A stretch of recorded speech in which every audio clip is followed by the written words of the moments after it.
அண்டம் முழுதும் ஒன்றினுள் அடக்கம். அதுவே ஆனைமுகமெனும் ஓங்கார விளக்கம். சுழலும் கோள்கள் அவன் சொல் கேட்கும். அவனை தொழுதால் போதும் நல்லதே நடக்கும். ஆனைமுகனை தொழுதால் நவக்கிரகங்களும் மகிழும். நல்லதே நடக்கும், நல்லதே நடக்கும்.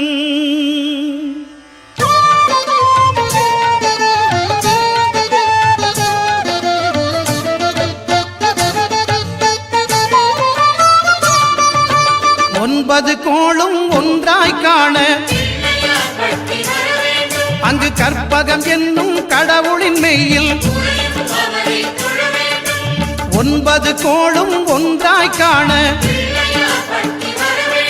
அங்கு கற்பகம் என்னும் கடவுளின் மெய்யில். சூரியன் முதலாய் 9 கிரகமும் பலவித குணங்களை கொண்டிருக்கும். எங்கள் கற்பக தருவில் அவை வரும்போது ஒன்றாய் சேர்ந்து பலனளிக்கும்.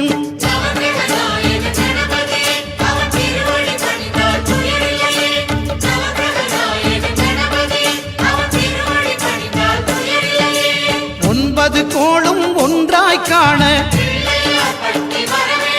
அங்கு கற்பகம் என்னும் கடவுளின் மெய்யில்.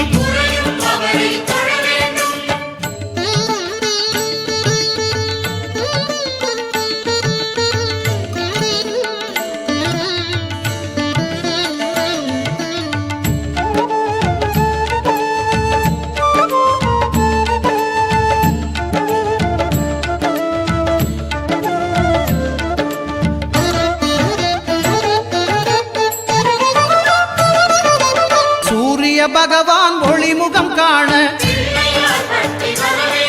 அங்கு கற்பக தருவின் நெற்றியில் மலரும்.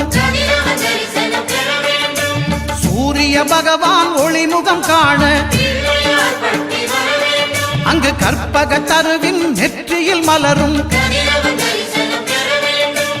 இருளை விலக்கி உலகை எழுப்பும் ஞாயிறு அங்கே குடியிருப்பான். அவன் ஆனை முகத்தனின் அடியவர் மனத்தில் ஒளியாய் வந்து கொலுவிருப்பான்.